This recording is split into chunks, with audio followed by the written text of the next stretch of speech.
Hey everybody, hey Max, hey Olivia. Hey. Hey, Bilal. So, without further delay, let's welcome our next expert, Bilal Batrawy, founder of LearnToSell.io, who will share Appreciate you guys expertise. having me. Well, that last Thank panel you. sounded exciting. There's some juiciness there at the end. I feel like I missed out. Oh. It was really juicy dialogue panel. It was nice. The topic is how to embed the Outbound culture into your team's DNA. Is it right? Yes, that's right. I hope so. I mean, that's what I plan. So, So, we too, we too. So let's start. yeah, for sure. Good And luck. so I'll give everybody a really quick background to me, just so you're aware. So I've been an early sales hire at 7 startups. 5 of the 7 were 100% outbound. So we're talking about zero brand, zero inbound leads, no marketing going on, just starting from scratch. So I've had to build outbound from ground zero multiple times and grow sales teams that needed to be reliant on outbound. And I'm going to tell you right now, what I see a lot of companies do as a mistake is they believe that somehow if they slap on metrics, requirements, that somehow the outbound will just happen, right? If I just tell my team, hey, we got outbound now, let's get on the phone, let's send some emails, and then outbound is going to magically occur. Does not. It really does not. It's a recipe for disaster. And I'm going to tell you right now something as an outbound expert that most probably wouldn't tell you, which is the fact that most outbound is a huge waste of time. The significant majority of outbound that most sellers do and the significant majority of most companies doing outbound are just wasting times of their rep, wasting time in their sales process, wasting time for the revenue org in general. Because a lot of it is just fluff. It's a lot of it is just, again, meeting minimums or requirements and not actually creating yield, creating results. So we got to get away from that. So how do we instill quality outbound and a culture that is built around it? Because here's what happened, and we all experienced this during COVID. A lot of sales teams don't realize that they have a cultural identity. How you act as a group and how the individual acts when others aren't around is the culture identity of the sales org. And for most sales teams, the culture is built around winning. Winning, that's the idea. We win. Try to win. We celebrate wins. That's why we got all these dashboards. We celebrate all these customers joining. It's all about winning. And guess what happens when things like COVID occurs or the economy tanks? All of a sudden, winning becomes a lot harder or it disappears entirely. Does your culture go out the window? It shouldn't, right? Because your culture should be based on more than just winning. Winning is an outcome, not a cultural identity. So how do you build an outbound culture? That's what I want to cover today. And I'm going to be, let me know if I could share my screen here. I'm going to present it. Let's see if we can bring this up right here. I'm going to share my tab. Looks like we're good to go. Okay, great. Perfect. So really fast, let's just talk about the basics. This is the easiest way I can describe it after 15 years of doing outbound. This is the easiest way I can describe it. All right, go to market basics. You're either going to be an inbound base or outbound base or a mix of both. The great thing about inbound is you're getting the right time. Somebody's raising their hand. Ideally, they have already vetted themselves as somebody that's keen to learn more. That's how we call them hand raisers. Are they the right company or the right person? God knows, right? You sometimes you get crappy inbound, sometimes you get good inbound. It's a whole mix of things, but it's almost always the right time. When it comes to outbound, you get to choose who you outbound to. You're setting the table. The first move is yours. So it better be the right company and it better be the right person. And the way to make sure it is by doing research, buying tools that allow you to enrich, etc. But you have no clue if it's the right time. Timing is not an objection. It's just a reality. So you want to build your company, your mindset, your sales org around the idea that we are going to do outbound. We are going after right fit companies and hopefully the right person in those companies, but our timing is probably off. Just because we decided to pick up the phone or send an email doesn't mean that person is actually interested in buying from us, but we can start the process. We're not going to let timing be something that distracts us. So the first piece of advice that I have for you is to understand the basic of go-to-markets and just put that into your head's team. Set the expectations to be fair. Because the worst thing you can do, whatever it is, whether it's outbound, inbound, anything in life, having unfair expectations makes the entire process painful. It makes it hard. Okay, so the fair expectations going in, that's what matters. We're going to try to get the right company and the right person every time. And we're going to accept the fact that our timing is probably off and the fortune is going to be in the follow-up. And that's going to be our outbound motion as a sales org, as a company, as a team, as individuals. Now, the second piece I throw out there is everybody needs to do it. Everybody needs to do outbound, okay? The way you make it a cultural thing, something that is in the DNA of your team, of your company, is not make it somebody else's job. That's the complete opposite, okay? Now, I'm not saying that the CEO and founder needs to outbound as, as high volume or as regularly as an SDR, but at least once a month, at least, if not at least once a quarter. But I would recommend once a month. There should be a day for everybody in the company to participate in doing some basic prospecting. Even the people that aren't on the sales team can join in, whether they're from product or engineering or marketing, even if they just look into their network and try to find referrals. Just the act of trying to do it collectively is a huge thing. That is part of, again, building a culture, a DNA of outbound. So whether things are going well or times are getting tough, it is just part of the culture to do this. So one of the reasons why this doesn't happen is because typically sales leaders and managers and VPs and things like this are nervous to do outbound because obviously there's a lot of rejection and they have a higher status. So they're worried if they do outbound, they'll get rejected. The team will laugh at them, make fun of them. They don't want to put themselves in a compromised situation. Complete opposite. Complete opposite. When a leader does outbound, it's not about the outcome, it's about the effort. When the sales team, especially the junior reps and the AEs, see that somebody in a leadership position is once a month, once a quarter, stepping down from that perch and kind of getting in the trenches and getting messy and doing a little bit of that prospecting, it is so uplifting. It's a huge morale boost. It says, okay, this is what we do. Even our leaders do it. So I'm going to say it again. Everybody needs to do it. Now, the second piece that I'd recommend is that take the sting out of that, rejection, out of that failure. I see so many times sales orgs where, reps will do things kind of in the shadows. I'll take my calls from the phone booth if they're in an office, or when they're at home, everybody's kind of doing their thing and there's no exposure. Nobody's jumping on like a Zoom room together or any of these millions of platforms that are out there where you can collaborate together live. Nobody's doing that. Everybody's doing it individually. And that hurts because then when you get rejected, you're getting rejected alone. Okay. So you want to take the sting out of rejection. You want to do things more openly. One of the first sales orgs I joined was a company called Trinet. It was an HR company. And I remember my first day walking in, there were 5 other SDRs. I was the 6th SDR hire. We were a very small team at that time, but we all cold called together. It was just an open pit. You could literally hear everybody else cold calling right over the wall. And there was something to that of, listening to somebody way more experienced on the team, just getting flamed out. And it's like, okay, but that's real. Now it doesn't feel as bad. It doesn't feel like a stigma if I mess up.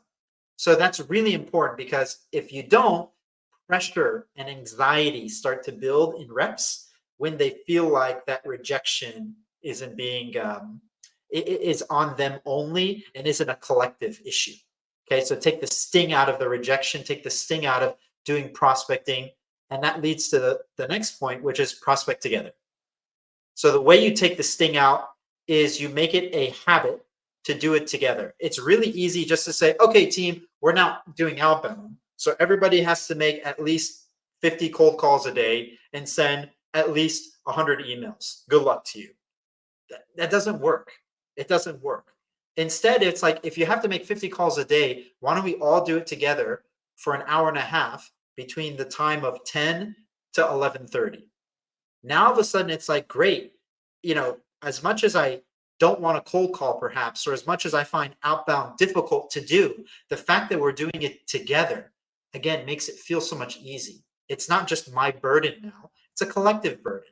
And I can see everybody else is participating. That's huge. That's how you build momentum. That's how you build excitement. That it's like, okay, we're all going to do it together. It's going to feel like a party now. It kind of feels like we're all in it together. And I'd rather be doing that than, feeling like I'm out on my own trying to make this work in the wilderness. So what I recommend is you have everybody prospect together. Again, pick times on a daily basis where you have the team come together and do some prospecting. And this doesn't necessarily have to be something that you can only do in an office. Again, virtually this can be done. You might all join into a virtual meeting together, put each other on mute, but just do it. Say for the next hour, each of us will be maybe cold calling or sending emails. And the fact that you can see everybody on the screen working together, that's huge. So prospect together. Don't make it a lone wolf activity. And another piece that I see as a major issue is that companies focus on quantity versus quality. It's like it's a debate, this or that.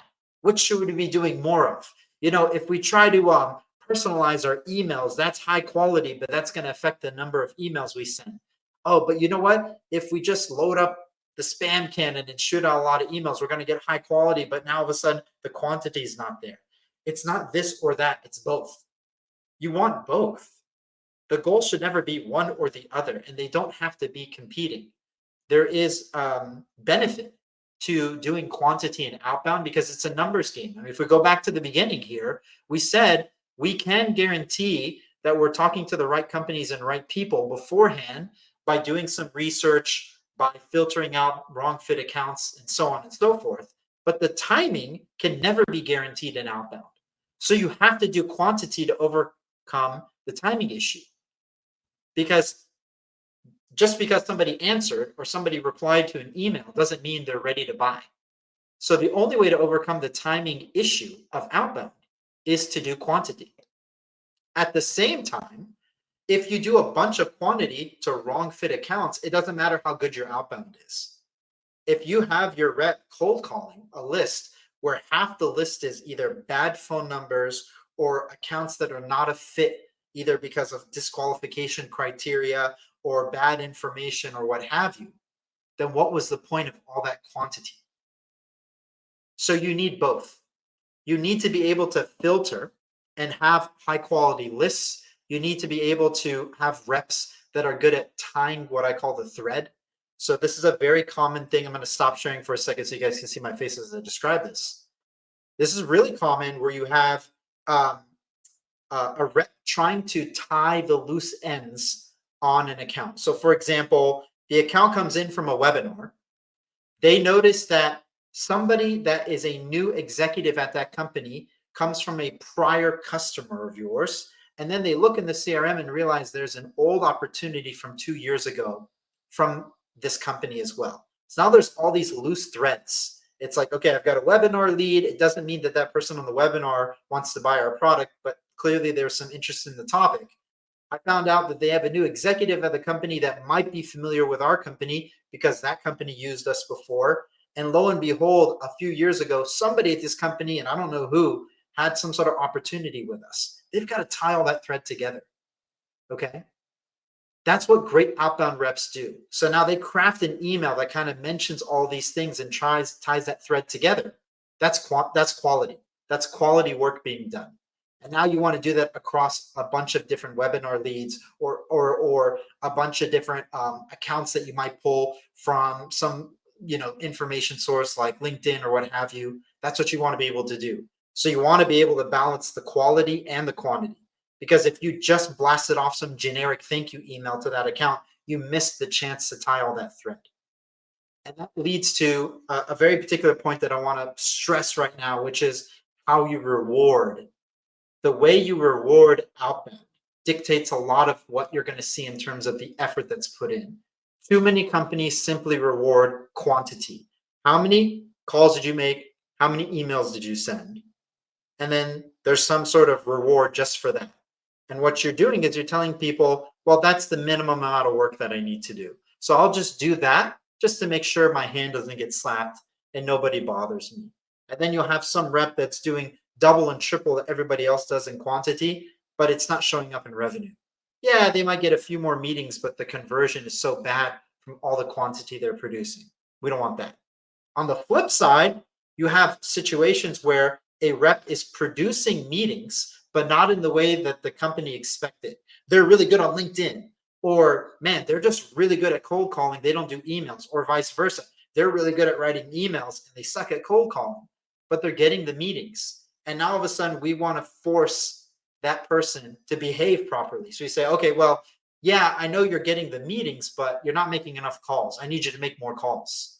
And we start putting pressure on them to change how they're producing. We don't want either of those, okay? There's a very simple way to do this. The way you want to reward so that you create a culture of outbound on a regular basis is you want multiple ways to win. So you say, first and foremost, how many meetings can you generate and how many of those meetings convert into pipeline? That's the core. And then secondarily, how much activity can you produce? Because we know that higher volumes of activity overcome that issue of wrong timing or bad timing or not knowing if the timing is right. So now we get that piece too. And then as well, if you have a channel where you seem to be producing better than other channels, how can you be the top rep for that channel? How can you be the number one rep at getting meetings through LinkedIn, or the number one rep at getting meetings through cold call? And there's some sort of bonus tied to that. So now we're creating multiple ways to win. So there's some excitement around it. It's like, cool, I might not be the best cold caller, but I can still make healthy money because my meetings convert to pipeline. And I'm the best one on my team at setting up appointments through email. And I'm getting a bonus for that. Or it's like, you know what? I'm not the best at any of those things, but I put in the effort every day and I'm getting rewarded for trying as best as I can. And that additional effort gets me enough meetings that are converting into actual pipeline. So there's ways to win for everybody on the team instead of it simply being either just a numbers game or simply about revenue. It's a bit of both. And that's how you do that balancing act between quality and quantity. Now, the other thing I'll say is I'll give you an interesting idea. At every single company I've been at that does outbound, again, typically the mindset is here's the minimum we expect you to do. What it ends up leading to is, like I said from the start, a lot of spam, a lot of outbound activity that's being done. There's tens of thousands of sellers today that are sending emails and making dials, and it will lead to nothing. Those calls will go unanswered. Those voicemails will not be checked. Those emails will end in spam, or they might make it to an inbox but never be read. So what was the point? What was the point of all that effort? It was never even seen. Okay. So on some level, you have to ask yourself, why are we expecting reps to do all this effort when most of it is in vain, when most of it leads to nothing? So I'll give you a thought, something to think about. What if every once in a while, maybe not on a regular basis, but every once in a while, a sales leader told their sales team, you know what, for the next 2 days, instead of having to send 100 emails a day, you only get to send 100 emails total. So we flip it. We make it a constraint. We say you are limited. And what happens is when you limit people's ability to do activity, you force creativity. You know, the birthplace of creativity, the reason why startups win against big companies and why the world is filled with startups is innovation is bred from constraint. When I have too few resources, too little time, too little money, that makes me have to get creative. That makes me have to get innovative. So if you want innovation from your sales team, you want that culture of outbound. Every once in a while, instead of saying, this is the minimum you have to do, tell them, no, that's the maximum you get. You only get to make 50 dials for the next 2 days, but you're still expected to get 2 outbound meetings. Let's see if you can do it. Now all of a sudden your rep goes, wait a second, I can't just call everybody. Now I have to be really selective who I call in the next day or two. I'm going to make the best possible calls I can in the next day or two because I only get 50. I have to be really careful with my dials. Now, I'm not saying do that on a regular basis, but that's a way to flip it every once in a while. Now, put this all together. So we said we're going to set expectations fairly. All right, that was the first piece. We're going to go after the right company and the right person and recognize timing is a match. Then on top of that, we're going to take the sting out by having everybody do it. And we're all going to do it together. So now all of a sudden it feels like it's a team building thing, even though sales isn't really a team sport. prospecting can be, because prospecting is in sales. So now we've got prospecting being a team sport. And then on top of that, we're not going to push about quality or quantity. We're going to say we need both. It's not about one or the other. It's not a versus mentality. It's a mindset of abundance. And then the final piece, every once in a while, instead of being like, you have to do a lot, we're going to switch it. We're going to say, actually, you're capped. You have to get real creative. I'm going to limit the amount of activity you can do, but not change my expectations of the results. Let's see how creative you can be. Do that on a monthly, quarterly basis, and watch how you build a culture of outbound that is not based on winning. It's based on effort. People are going to fall in love with the process instead of getting fixated on the results.